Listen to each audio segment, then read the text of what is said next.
That's a large project.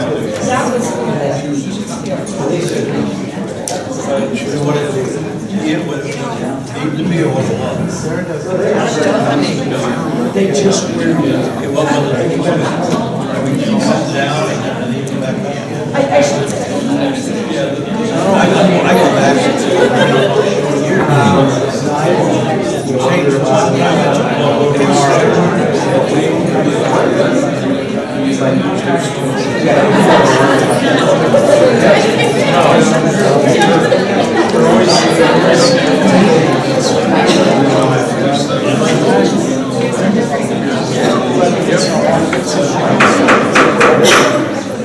I'll call the meeting to order. Thank you all for your attendance today. Aaron, if you will roll call, please. Mr. Lyle. Mr. Winner. Here. Mr. Goodman. Here. Mr. Robinson. Here. Mr. Segrist. Here. Mrs. Rieger. Here. Mr. Madsen. Here. Ms. Hornbeck. Mr. Cash. Here. Thank you. In your packet is an agenda. I would entertain the motion to approve the agenda as presented. Thank you. All in favor signify by saying aye. Aye. Opposed, same sign. Motion carried. Also in your packet are the minutes from our meeting on October the 16th. I would entertain the motion for approval. Thank you. Second. Thank you. All in favor signify by saying aye. Aye. Opposed, same sign. Motion carried. 5.01, Employee Spotlight Student Services. So actually, Sam Zeicher is going to start by coming on up here. Sam is the trio director. Excellent. Well, as Tori said, my name is Sam Zeicher. I am the director of Trio here at Iowa Western. How many of you are familiar with what Trio is? Excellent. Good show of hands. Surprisingly, most people aren't 100% sure. I'm sorry for those of you that do know. I'm going to bore you with the details again. So Trio is actually an umbrella term. There are 3 programs that started off the Trio programs. They are Educational Talent Search, which services students in grade school to high school, Upward Bound, which is high school to college, and then Student Support Services, which is my area, which is getting, in our case, students from a 2-year to a 4-year so that they obtain their bachelor's degree, or if they're already at a 4-year, making sure they have everything they need to graduate. The reason that it's called Trio here is because our greater division is student services, and so to not have confusion with student support services and student services and all the other names that we have, Trio is just easier to go by. So that's a little bit about what we are. We're located upstairs on the 2nd floor of the Student Center on the far right-hand side next to Classroom 2041. We recently moved up there from Lewis and have expanded into the bigger space. We service 175 students on campus. Given Iowa Western's population, it is pretty easy for us to fill the program. There are 3 criteria that students must meet in order to be an eligible participant. They need to either be a first-generation student, so their parents don't have a bachelor's degree. They need to be Pell eligible, so if they're a Pell grant, they're eligible, or if they have a documented disability with the college. If they meet one of the 3, we're able to provide services to them. Some of the services that we provide are professional tutoring. So we have 3 tutors upstairs, one for math, one for science courses, and one for English and writing. Each of our tutors has a master's degree in their field, so they're very well versed in what they're tutoring on. We also have 2 full-time advisors that help students with everything from course selection to transfer planning, career advice, general life advice. I joke a lot that my advisors wear a lot of hats and they basically do every job on the college, and they very much do, from financial aid to advising you name it, we do it. So I was supposed to have one of my advisors here today, but due to some unforeseen circumstances, he was unable to make it. So you unfortunately don't get to hear from him. That's a little bit about TRIO, though. I know we probably don't have time for questions, but if you have any burning ones, I can answer them real quick. Excellent. Well, thank you so much for your time.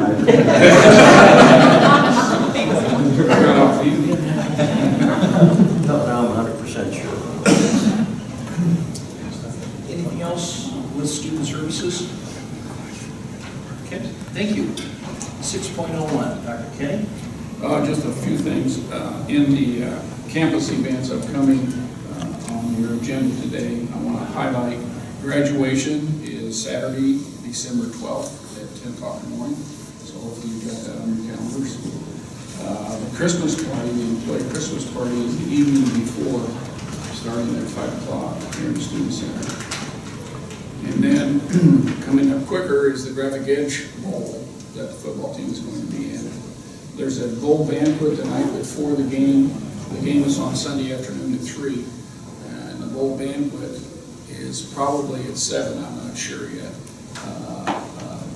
The night before the bowl game. And I don't know, Jeremy, can we still get them in? Yeah, yes. Okay.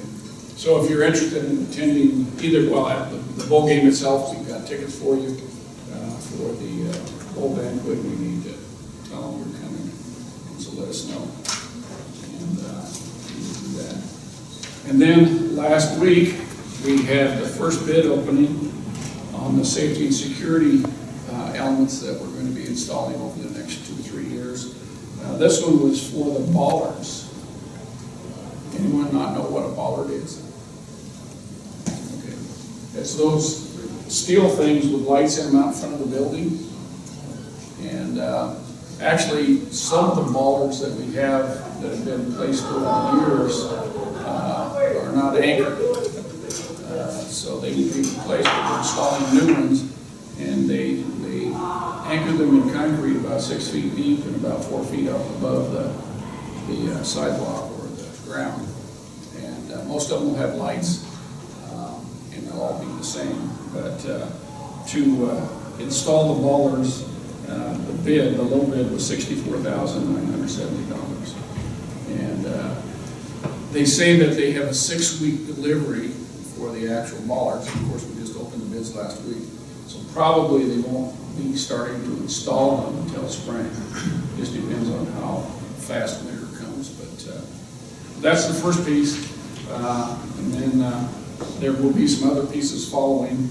And I'm not sure about the bid opening. Diane's not here, but it's sometime first part of December that we're going to open the bids for most of the rest of the other things. And then I want to call your attention to an issue that should be of concern.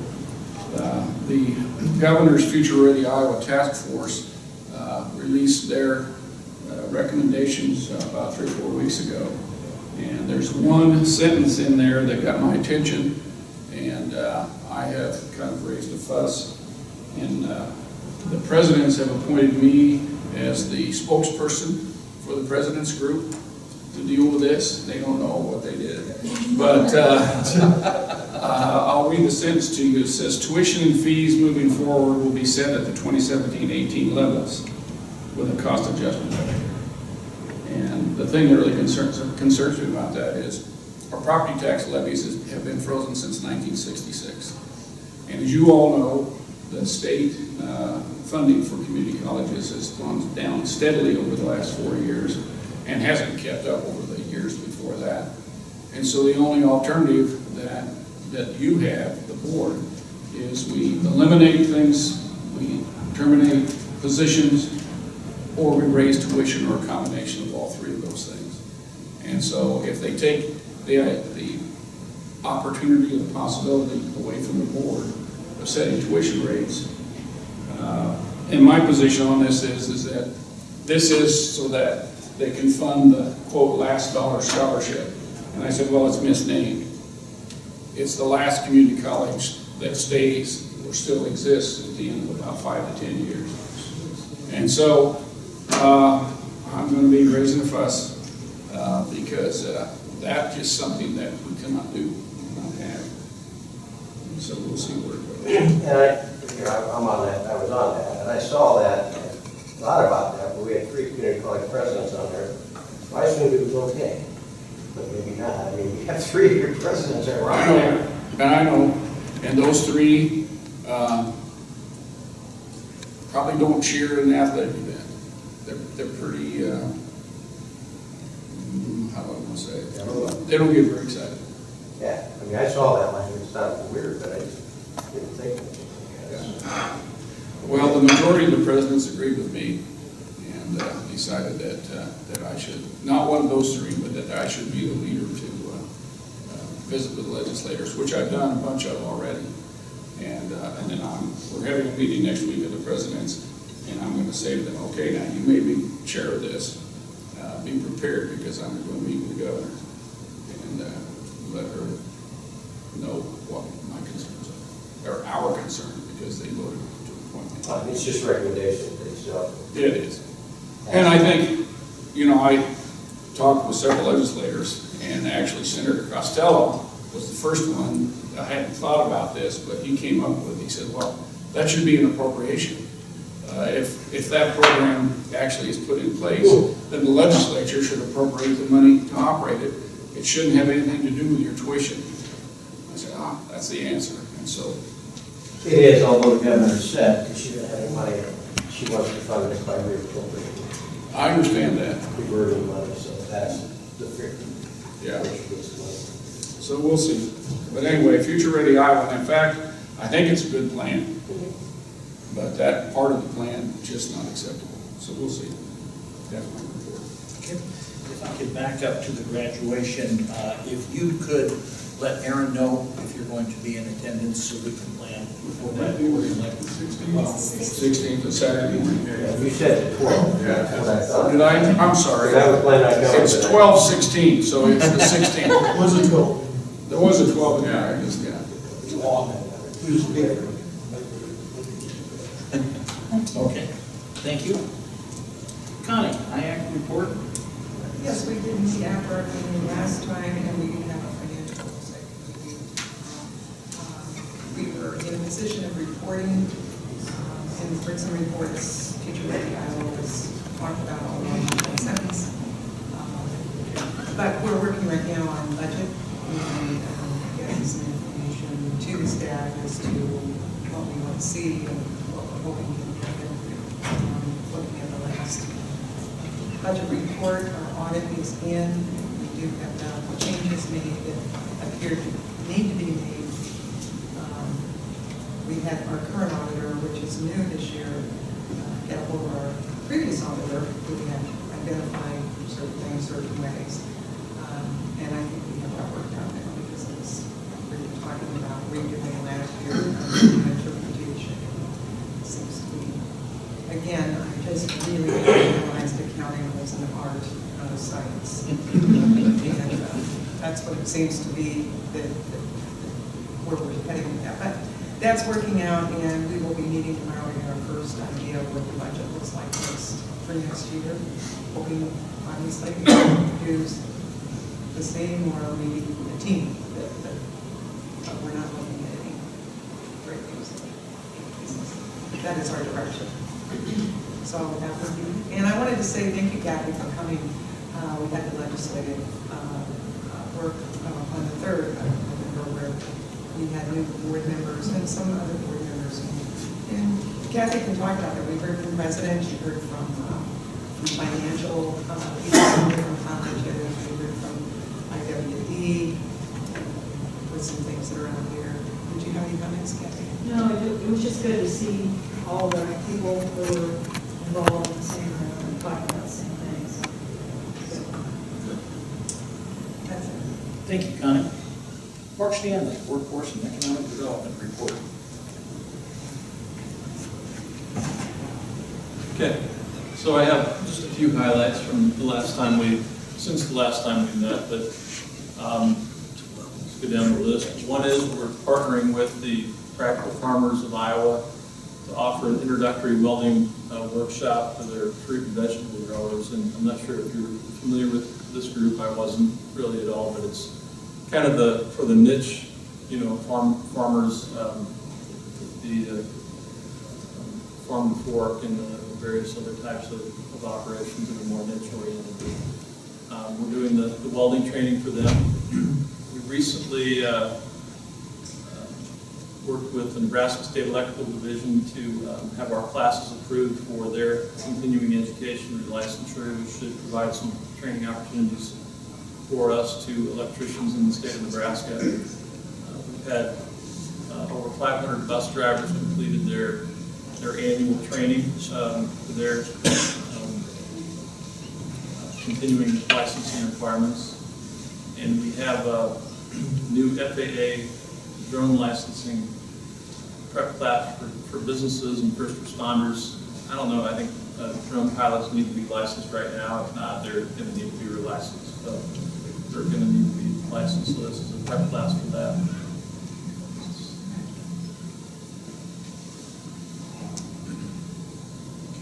Okay, and then our WIOA staff continues to work in the Shenandoah area with the affected Eaton employees who were laid off here, a year and a half or so ago.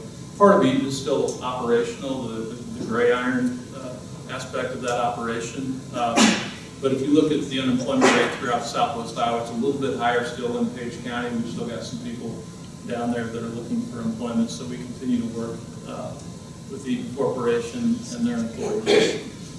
We had 33 funeral directors here, continuing ed on 10/3/17. That's been serving the funeral directors for years and years and years now. And then working with, Kathy, you mentioned IWD, working with WIOA and IWD on an apprenticeship program for Mull Corporation that would integrate with their participation in the SEAM program. So the SEAM program provides that kind of instruction for maintenance training, and in Mull's case, they're going to use that for their related technical instruction and then combine that with on-the-job training in the plant so that not only will those employees get the certificate from the program, but they'll also make this journey.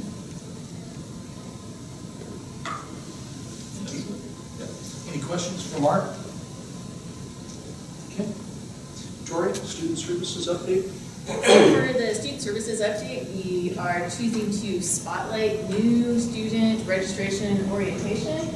So Bailey McQueen, who's the director of recruitment, is actually going to give the report.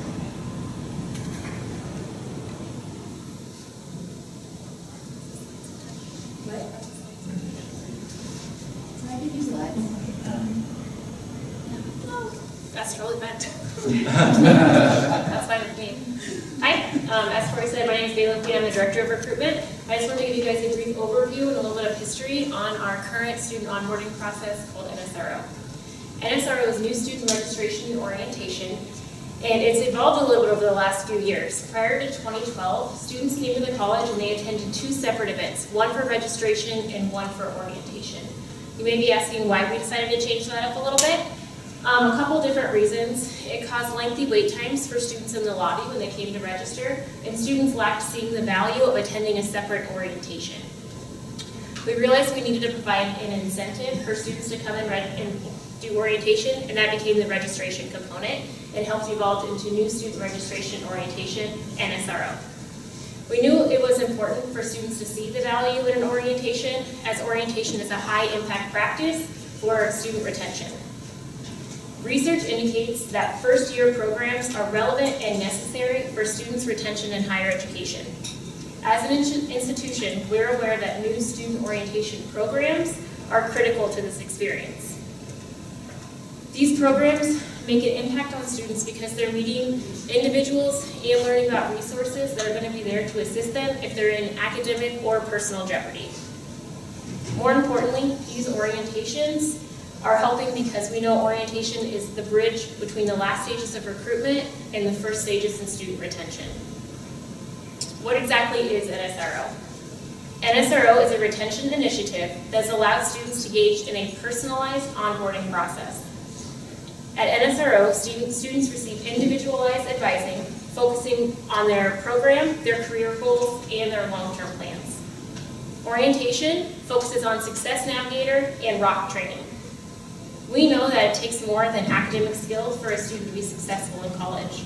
We also know that standardized testing does not accurately reflect a student's ability or help us define their motivation to succeed. Success Navigator is a non-cognitive assessment that helps us improve student success rates by giving them a clear picture and lets them know where their skills and vulnerabilities lie.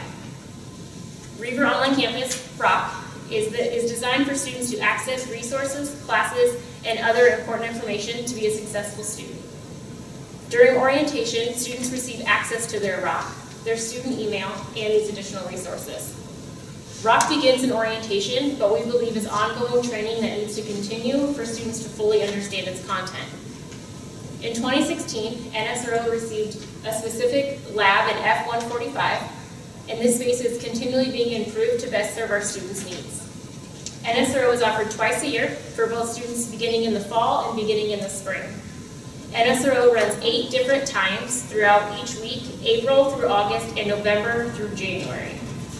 Due to limited space that we have in our lab, we cap these sessions at 18 students. We typically fill with 21. We have walk-ins that come in to register. The first few weeks of NSRO typically fill very quickly, and we roughly serve 170 students per week. The Office of Recruitment, which includes 4 recruiters and myself, staff these sessions and are there to assist students. With students, we know typically comes parents, so NSRO has a specifically designed program for parents and supporters. Research supports that when schools engage families in ways that improve learning and supports the parent involvement, students can make greater gains. When schools build partnerships with families that respond to the parents' concerns and decision-making responsibilities, they are able to sustain connections and help students achieve. NSRO's parent sessions provide information on supporting their student during their experience at Iowa Western.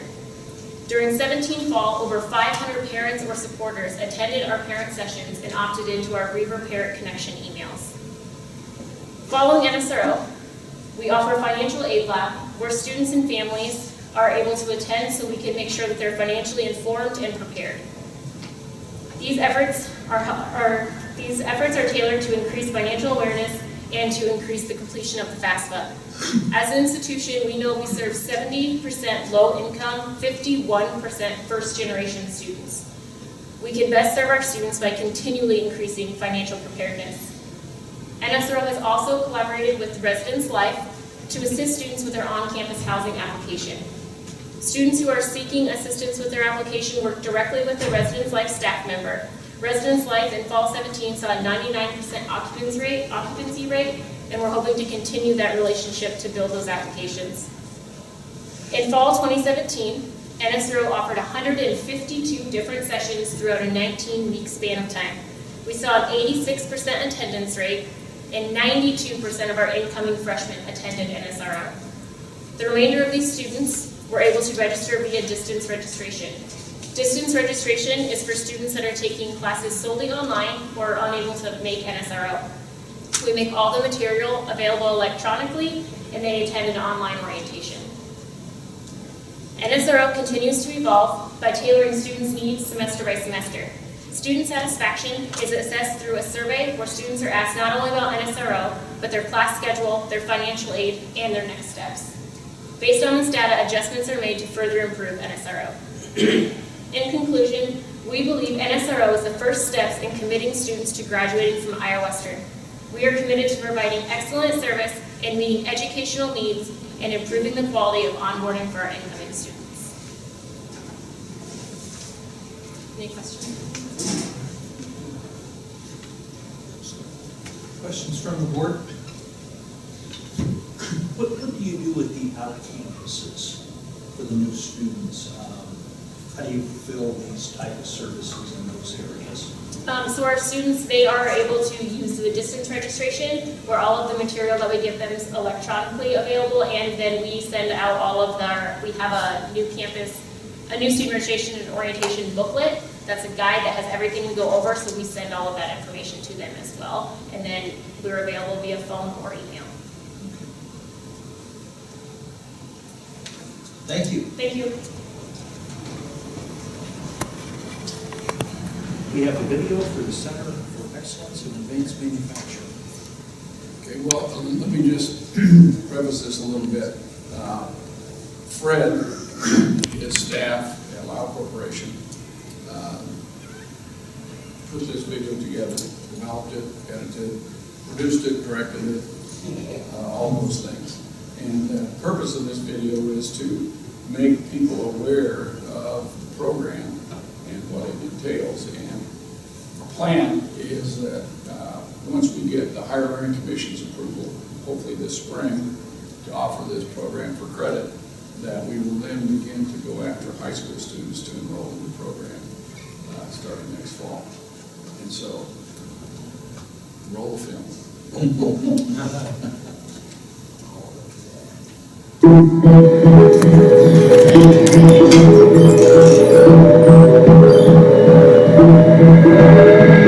Where do you see yourself in 5 years? Have you considered a career in the cutting-edge advanced manufacturing field, working for a company in Southwest Iowa that impacts the global markets?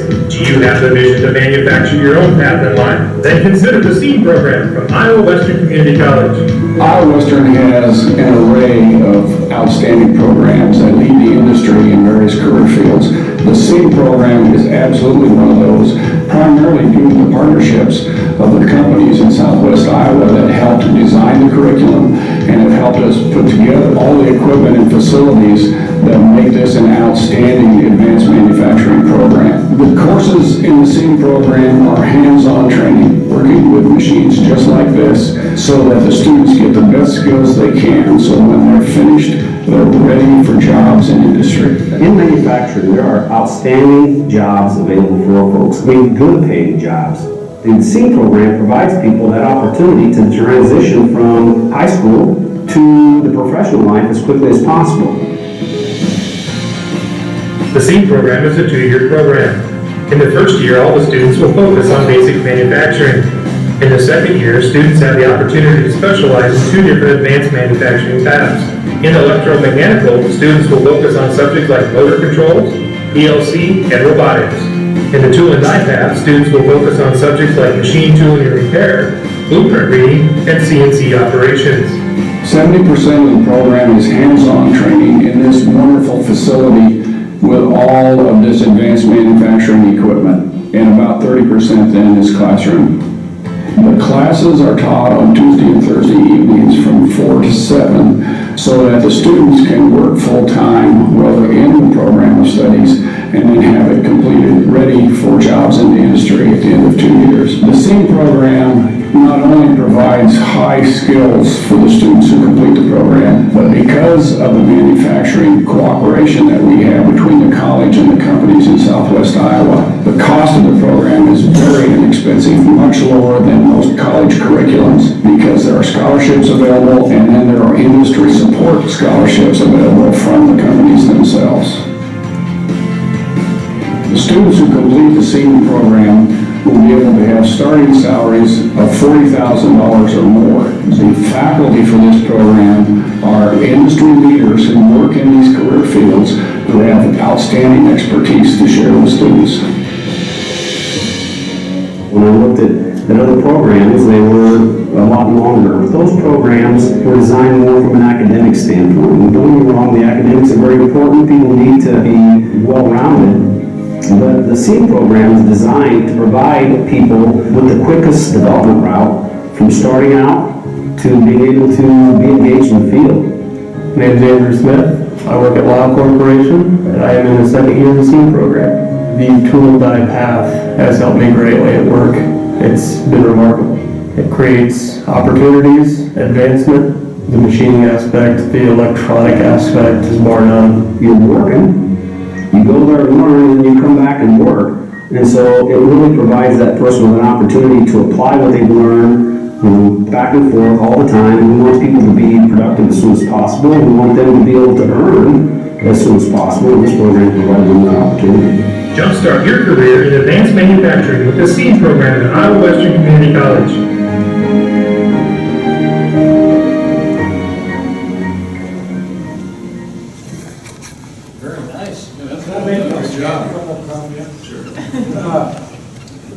This project took 2 months, and I thank Dan, Mark Stanley, and Don Kohler for giving us some good advice how to approach it.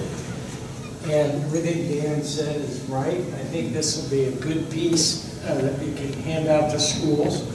But it also would work giving it to area manufacturers that didn't really go with the program at the start. I learned a lot about this. It takes, I have a bigger appreciation for Don Cole. I hate to say that. There's a lot of little hurdles you gotta do. You gotta follow some steps and you gotta go through stuff. But I also would say our graphics people are really, really good at File Corporation. We're very lucky. And they love the project. It was a lot of fun. Thank you. Well, they did a great job. They really did. This is a marvelous program for all the reasons noted in the video. The ability to get skills, on-the-job training, high-paying jobs. Judy Edwards and Dan both did have a part in their interviews. They did really good. And we were really impressed with Jay. Mark, no, both of them. But Mark made the comment when I went and talked to Dan that he suggested that Jay be one of the interviewers. And the guy, we asked him 5 questions, and he did one take on everything. And very passionate for the program. And it was really, we walked out of there high-fiving each other. We thought, well, this is slam dunk. We interviewed one of our employees, and we had an hour's worth of video, and I was a little disappointed it wasn't better then. But it's the credibility factor, too. He did a good job. Andrew Smith did a good job. But overall, I think it was good. I just mentioned one thing, Fred has gone and visited a lot of companies with us. We've done that together and had a lot of good conversations. And some of those companies have signed up, obviously, and been very close. But when I look at this video and based on the conversations we've had, and then we showed them this video, I think this might nudge a few people, going ahead and signing up. I think it encapsulates all that important information we've been trying to communicate in a more meaningful way. So. I was a little nervous about the drone when we headed over to the AKS parking lot, and his cell phone went dead, and it just hovered.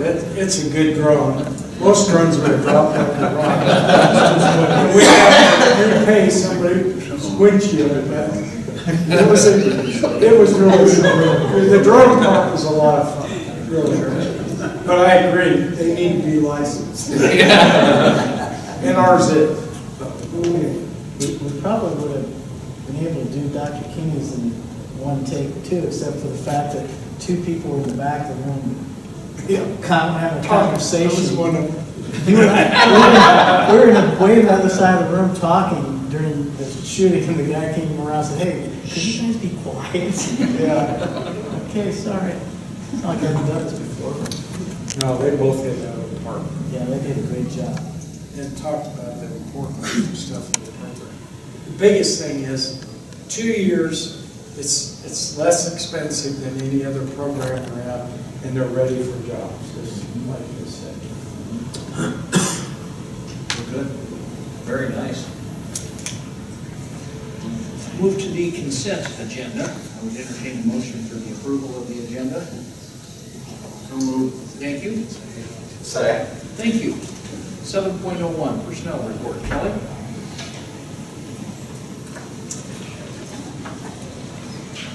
Hello, everyone. We have a few new hires this month. Rusty Hack was hired as our instructor for robotics.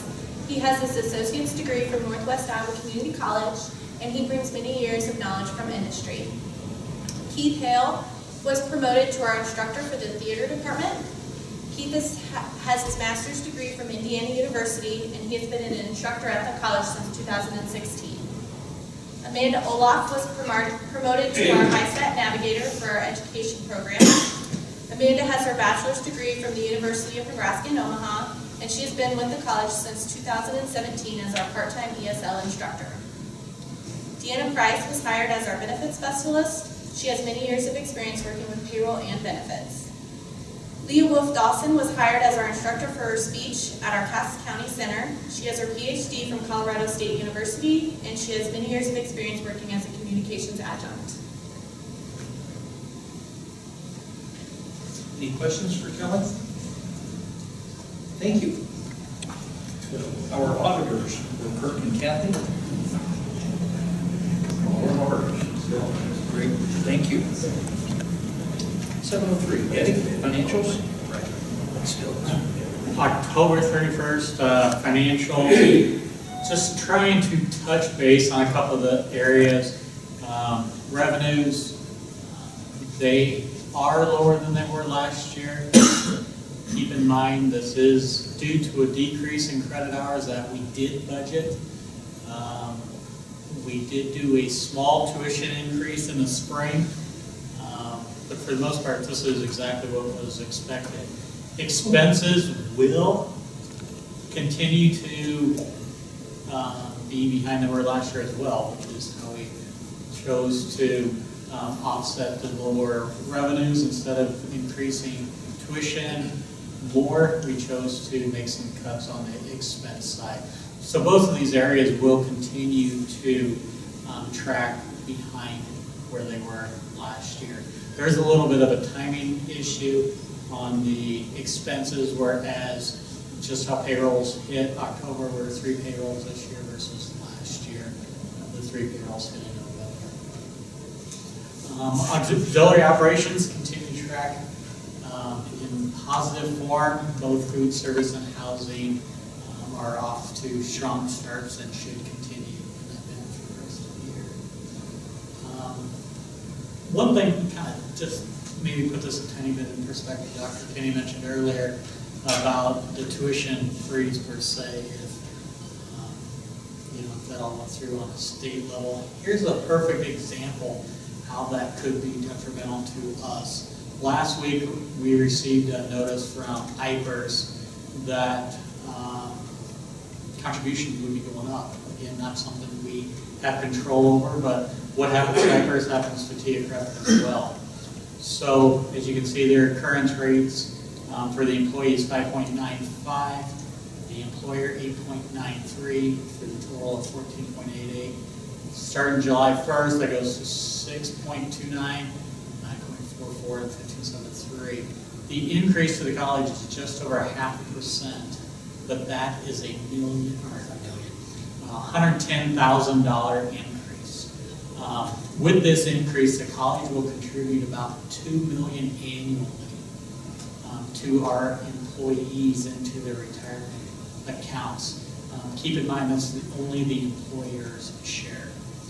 But again, if we had to freeze tuition, we would need to make cuts to make this happen. And it's a 60-40 split. 60-40 split employer has continued in that And manner. as somebody's going to start collecting after January, Well, and it's a good thing for employees. It's a good retirement system. And so we're not opposed to that. It's just that it comes. When you don't know it's coming, you Yeah. can cut it for you.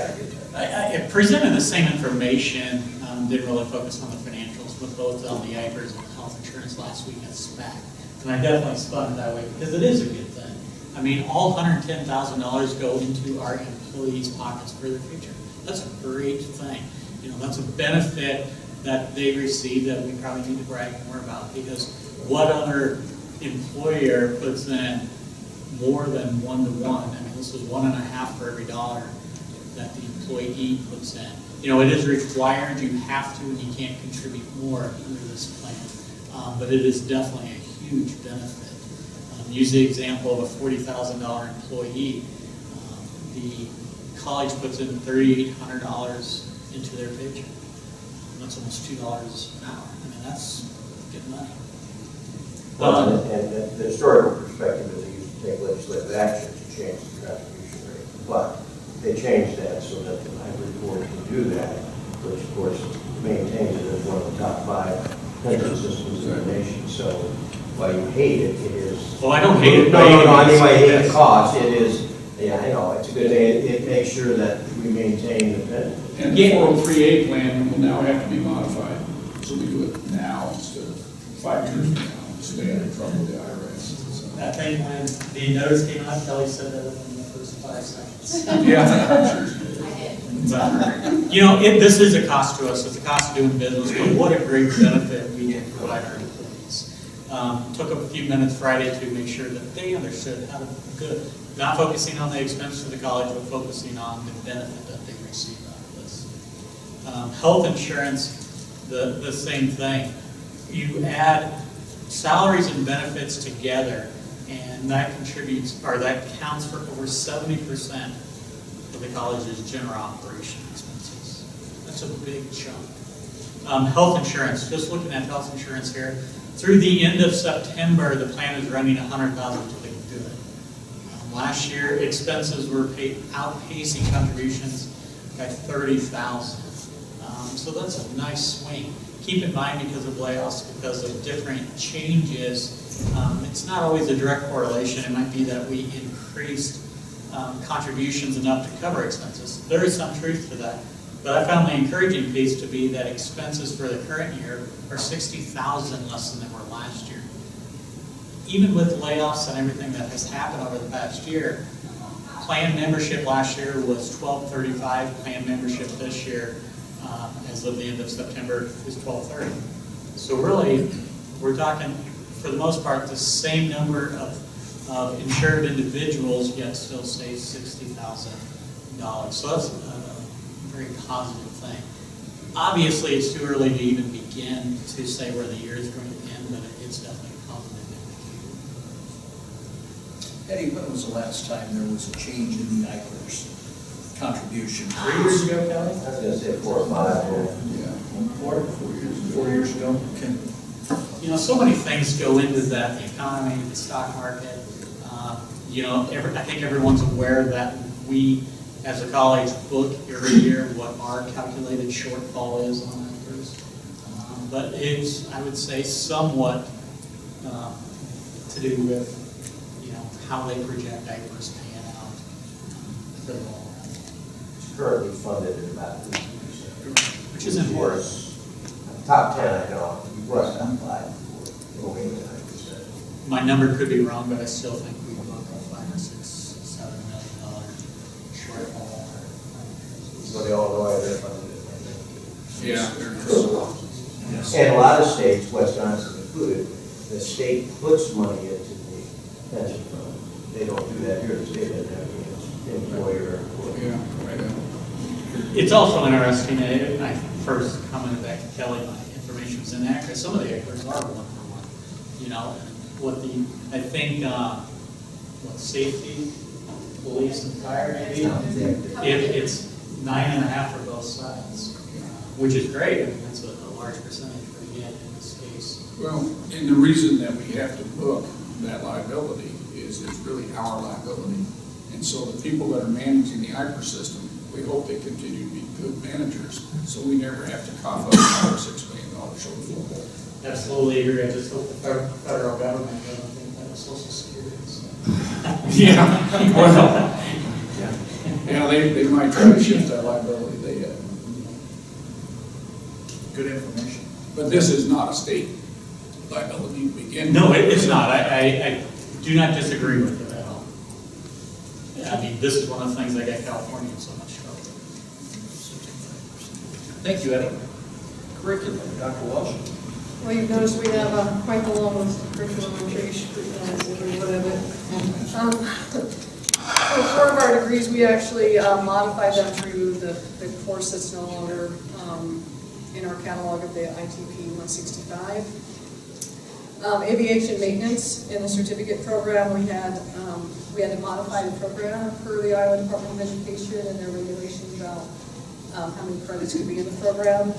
And then we deleted the courses that needed to be made obsolete because we couldn't offer them and go over the credit limit. In the medical assistant program, we modified the clinical procedures class. Again, Department of Education requires us to kind of line up our curriculum with the other community colleges in the state of Iowa use common course numbers as often as possible, so that means that we also have to modify the program, modify the course. There's a number of those in here that are for that reason. So, in the acting performance lab, we're no longer offering that. The co-requisite is being modified, so that changes that course. English Comp 1, the course is being modified to better reflect actually the course description without there being a cleaner and clearer students. And we have a number of modifications due to the ROTC program that we partner with both UNO and Creighton. So UNO and Creighton both have very strong ROTC programs, and they allow the students who want to attend here to actually enroll in their classes, but while they are students here. And then those articulate just cleanly into whichever of those four-year institutions. So there's a number of them in here that are modifications due to the fact that they've modified their curriculum. So we had to make sure we have the same curriculum on those. With our music courses, again, it's a Department of Education requirement that we had to change them from half a credit to a minimum of a 1 credit hour. My world is moved by the Department of Education. Course deletions, we have a long list of courses that go onto the next page as well. They're not attached to a degree award, and they haven't been offered in recent years, and again, we're directed to clean those out of the catalog if they're not attached to a degree. Our PEA and PEB courses, we are deleting them because the level 3, we still offer the levels 1 and 2, but the level 3 courses do not articulate well to senior institutions, so we are deleting those. Independent studies, we have to delete the prefix for independent studies because the U.S. Department of Ed does not allow you to offer financial aid to a course that's taught self-based or as an independent study. We can make them arrange courses where they have their own set schedule where they can be instructor, but no longer in the world of independent study. At the CUNY guys, again, some more music courses with the pep band and with fall and spring, again, because they were half credit classes and we have to do at least a minimum of 1 credit hour. And then on the finishing out the last page was again more of the ROTC program courses. More next month as well. Get all excited. Any questions regarding curriculum changes as presented? I thought there was a good argument here, but maybe it's not really related. Just wasn't there in the Sunday paper yesterday with Dr. Murillo and yes, the relationship with the college and stuff. I think one of those pretty well.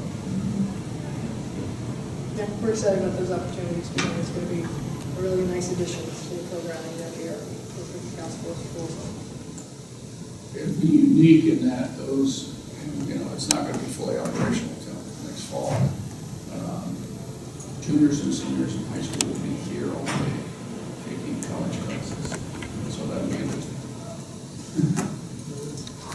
Along the same lines, I think I mentioned earlier, we have one of our faculty that gave 1,800 books or whatever. I read about that in Cedar Rapids actually, as well as A way to celebrate your 40th birthday, right? That's what she did. Yeah, it was a nice article. Yeah, very nice. Wonderful. Okay, we have a motion and a second for the consent agenda. All in favor signify by saying aye. Aye. Opposed, same sign. Motion carried. 8.01. Jeremy Capo is here to talk about a couple of athletic programs. Two new, quicker athletic programs. Jeremy, shouldn't you be wearing bowling shoes? Say what? Shouldn't you be wearing bowling shoes? I should. I'm not in my wardrobe yet. Let's see, find it here first, I guess. Oh, do I need to dial it here first? Do they pass any code? All right. Dr. Kinney, Chairman of the Board, Mr. Goodman, members of the board, I'm excited to be here today to present to you the possibility to expand our athletics department here at Western. Just kind of a current overview of what we already have. From a number standpoint, we do have 21 programs. 19 compete for NJCAA championships. The other two, dance and cheer, fall under a different umbrella, but still compete. on the national level. And then we normally run anywhere between 550 to 600 student athletes. So adding 4 new sports, that you'll see the numbers here, would take us to 25, and then in any given year between 600 and hopefully far greater than the 600, upwards of about 650. So,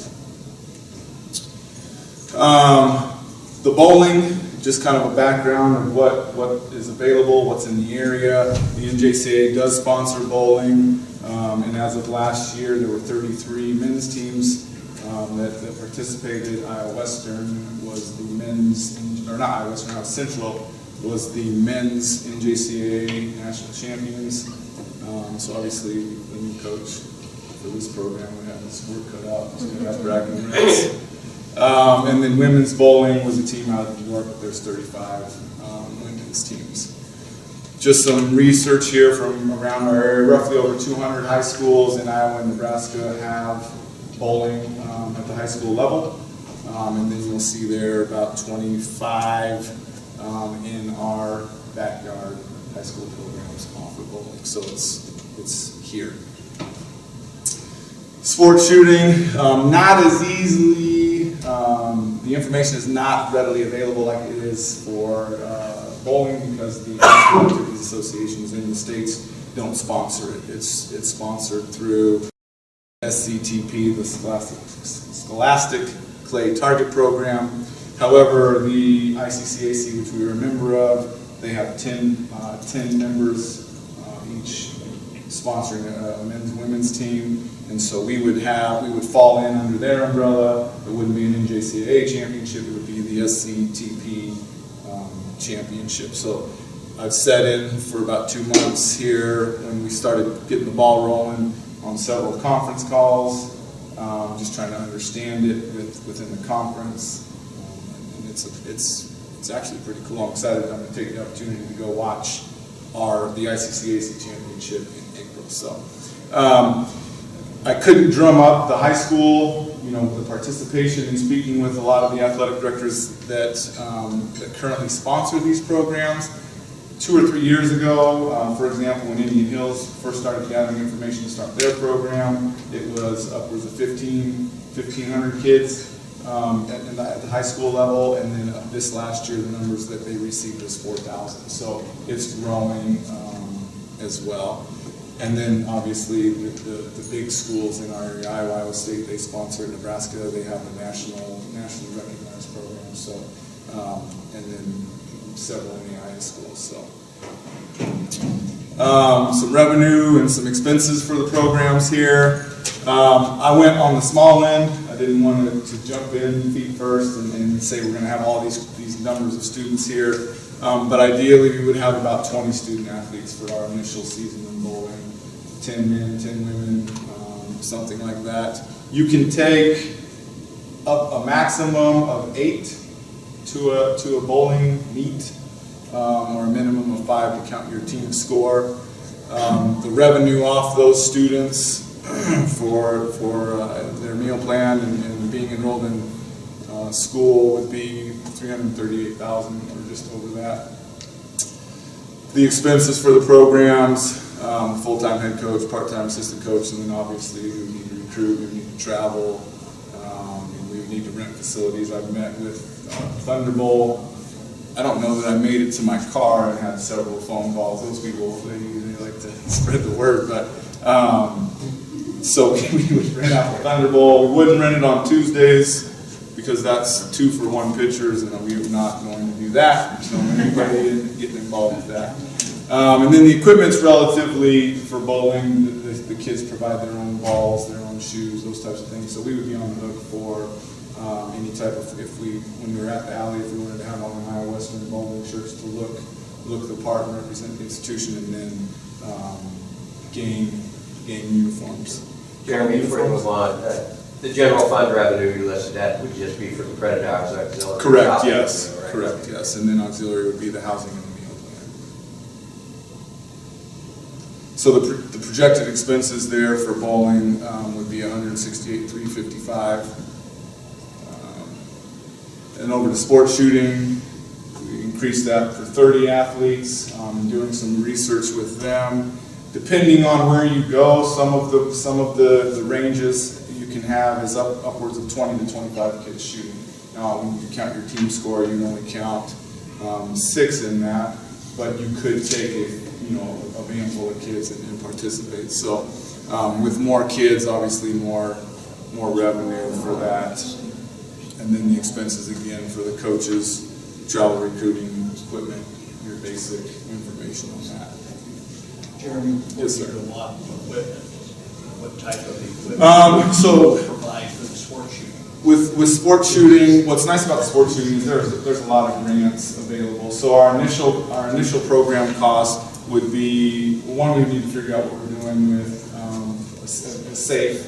We need to purchase that for the guns. We would be required to purchase the ammo for the kids, and then obviously they have their $30,000 guns. If they're really good, but they would purchase their own guns. We would purchase them their vests that you see them use, so we could put the IWCC logo on it. Safety goggles, those types of things. So minimum equipment expenses for the student athletes.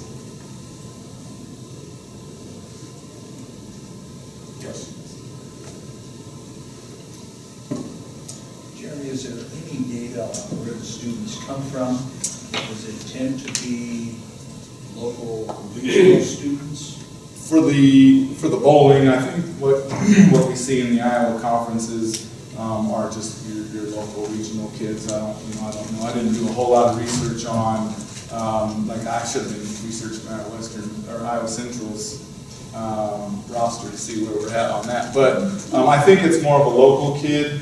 The sport shooting, those kids tend to be more of the technical program majors.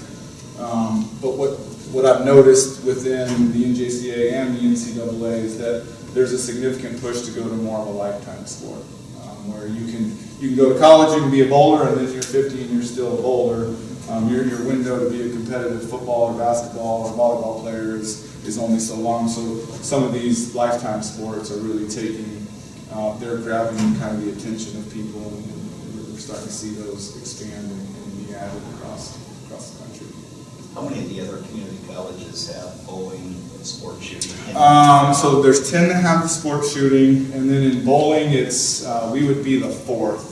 Iowa Central, Southeast, Ellsworth, I think, and us. And then there's another one, I don't even remember the name of it, but they don't even have athletics, but they just offer bowling as a club, so you'll see them at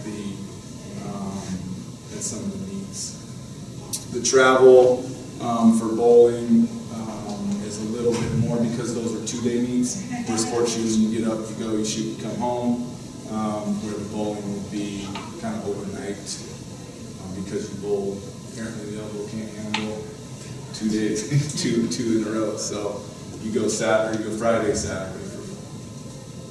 But to Doug's question, and when I was looking at that, I think for bowling, the numbers work very well.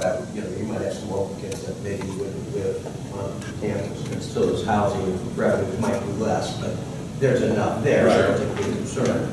Well, we could require, based on where we're at with housing numbers, and if we could require them to stay on campus if they receive any type of scholarship, just within our department, or we could let them, depending on where we're at. I would assume in both those, we probably compete against some NAIA schools. Then, oh yeah, we would see anyway and everybody. A lot of the research I showed was Wichita State host tournaments. So all the big time Division I's, or not all of them, but a lot of the tournaments were at those places.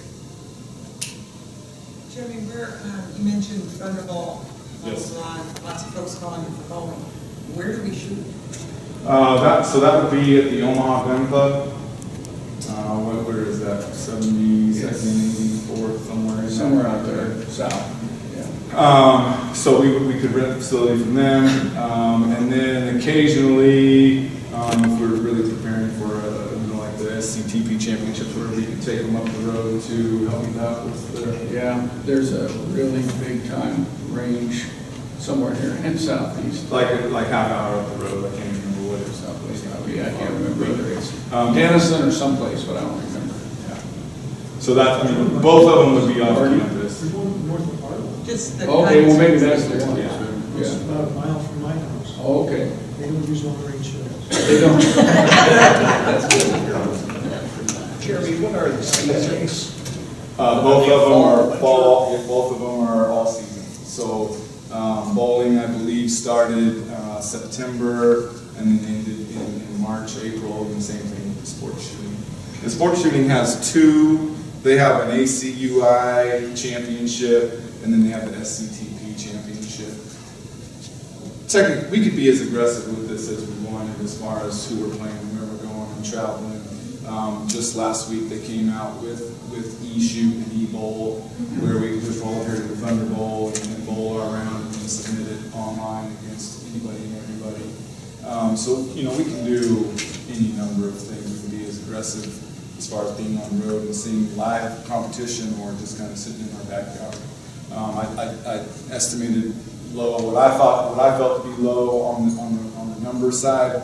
Again, I didn't want to just jump in and say, oh, we're going to have 50 bowlers, and then we're struggling to get 25 and those types of things. So Could we handle 50 I think we could. I mean, it's yeah, I mean, sports where we would see an uptick in the cost of the facility rental and those types of things. But I do think that I don't think that we're in the business of turning anybody away that would want to be on the bowling team or on the sports shooting team. Why did you choose these two? Are you getting folks who are interested? Has it been brought to you? A lot of it has to do with who we can compete against. I mean, who in our region offers it? Can we get there? I got an email about 3 weeks ago saying, hey, I want to talk to you guys about adding sand or beach volleyball.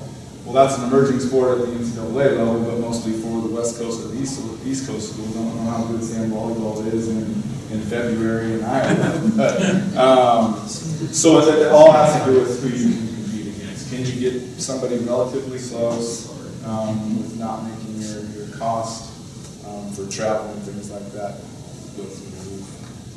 I'm naive on the sport shooting part as far as like recruiting for that. The high schools that have that, I mean, Pheasants Forever, Ducks Unlimited. Well, Ducks Unlimited and Pheasants Forever are very excited about giving us some grants to start that program.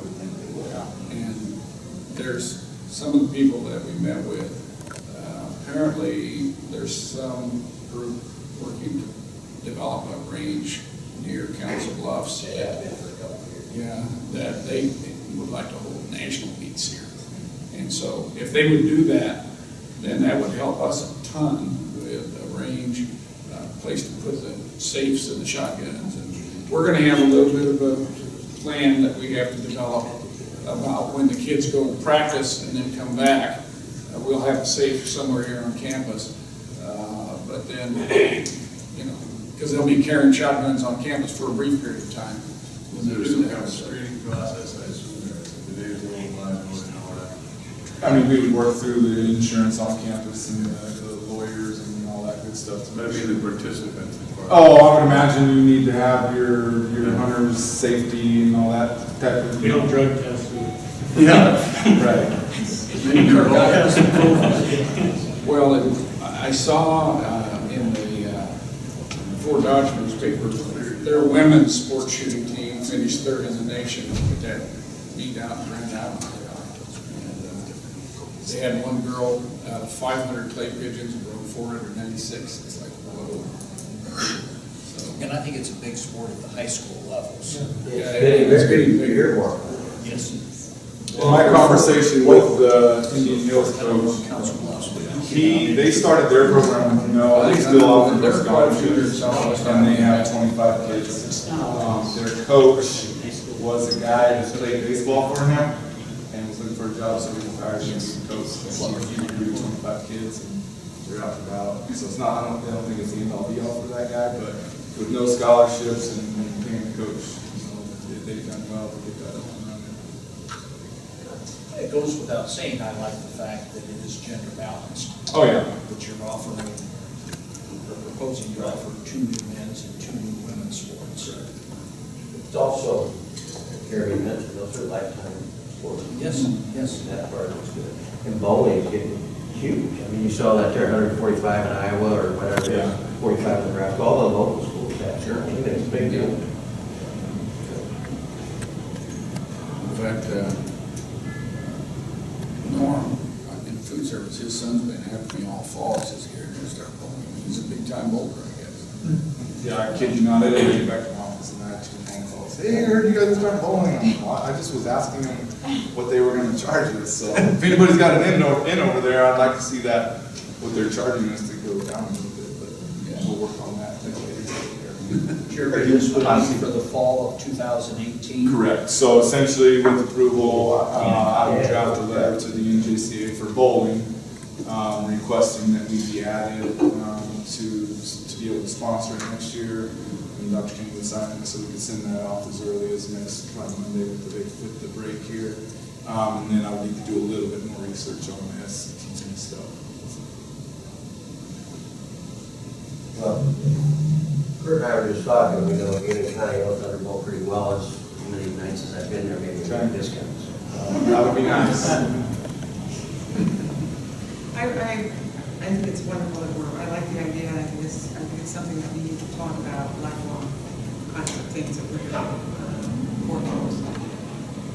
You know, I would prefer we never had a gun on campus, and I'm sure that if we do go with this activity, that even that little space, Dr. Kenny, from the time, you know, I'd like to see you store your guns where you're practicing, right, and never have them there. Right. That we would make sure that there was either safes on the bus or something like that, because just the idea that we're okaying people with guns on campus is a concern. I'm sure that you will walk through that, but at any given time, I would like to see those locked up. Well, and I think that we've talked about procedures or policies. They're going to have to, once they get in here and they're locked in the safe, they're going to have to be under the supervision of the coach when they get them out and when they return them. So there are some things that we're going to have to be careful about. Like I said, it'd be great if they do build a range here close to the Council Bluffs so that we could have the safes out there and the guns would never be on campus. But I think for a while they'll have to be. Keep in mind, you can lock down guns individually with chamber locks or trigger locks, and maybe those See, I the keys are honestly don't controlled know by that. coaches. Yes, I mean, but there's a lot to learn out I there. think there's a lot that we want to assure the campus and the community. I think you have some What's that? I think you have some eligibility left. You got to be enrolled full time, like 12 hours, so he won't pass. You won't pass. He goes to football. Other questions for Jeremy? Not about this, but about Let's do this first. With that, I would move that we approve both programs that start in the fall. I would like to make sure we pay special attention to the safety of the gun issue, that I would move approval of both starting in the fall. Thank you, Connie. Second. Thank you. Any further discussion? I guess I would just like to put on, just make sure, you know, and I'm sure we'll come back and report this to all of us going to take place. When we had horses bowling, we considered waiving the good conduct.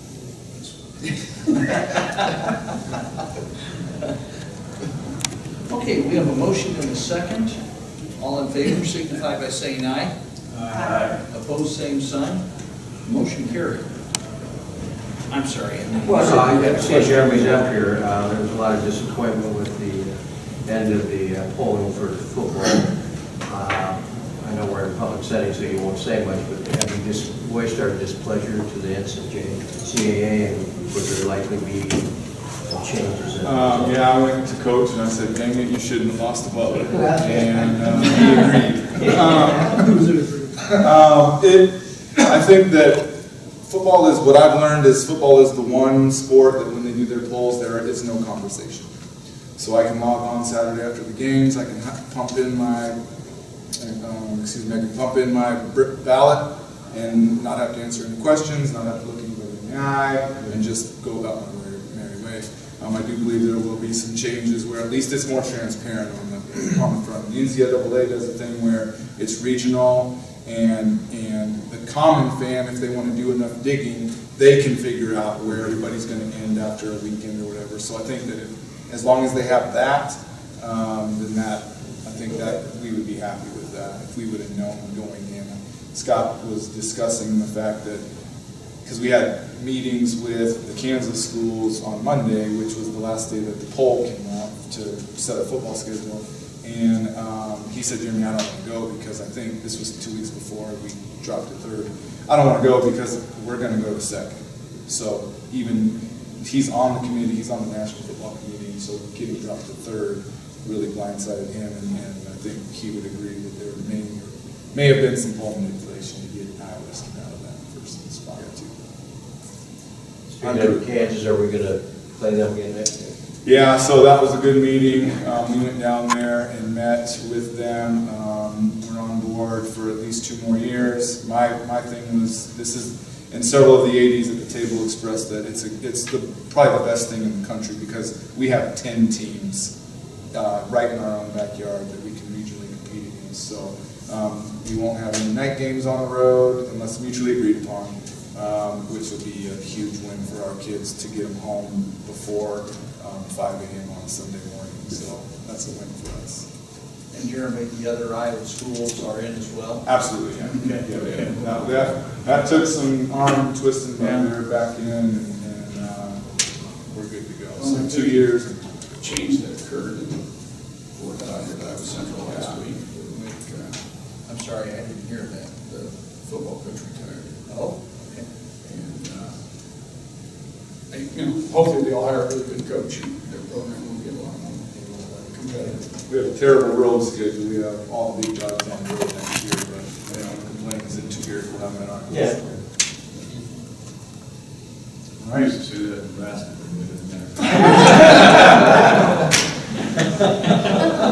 Yeah, it could be a great game Friday. They're inviting former alumni to come out of town, and none of us said anything in that we wanted to go.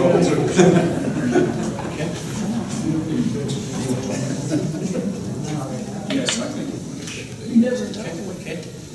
We are not needing executive session, but if we could talk about a potential date for the board retreat in January.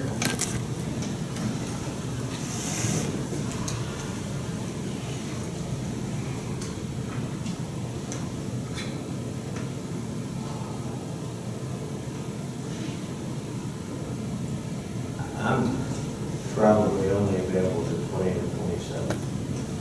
Okay. And that's after your retirement?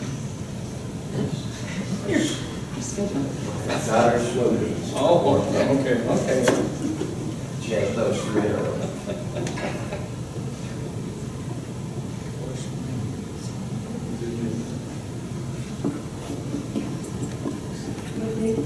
He was saying the 20th or the 27th. It's usually on a Saturday.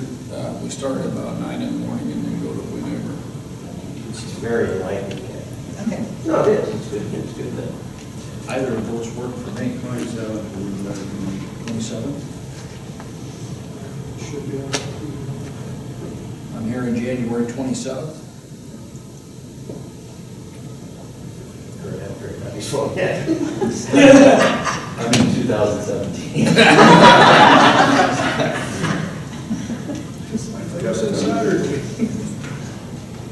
It's a good thing we weren't controlling that drone down there. Larry, I don't mean to pick on you, but they did have a child custody case that you'd probably be interested in. The young boy in the family was kind of struggling who he was going to go with. The court said, "You want to go with your father?" And he said, "No, he beats me." And they were able to take him back. He said, "You want to go with your mother?" "No, she beats me too." "Where do you want to go?" "Nebraska. They don't beat anybody."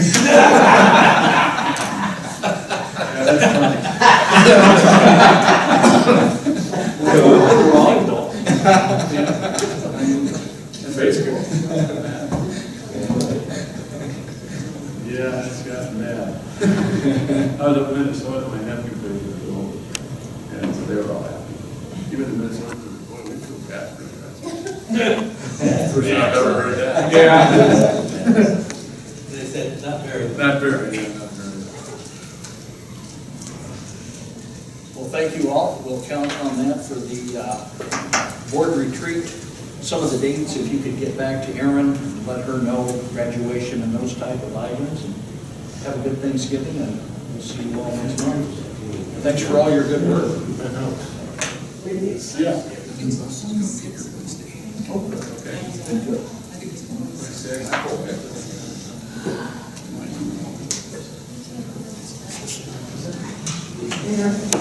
Actually,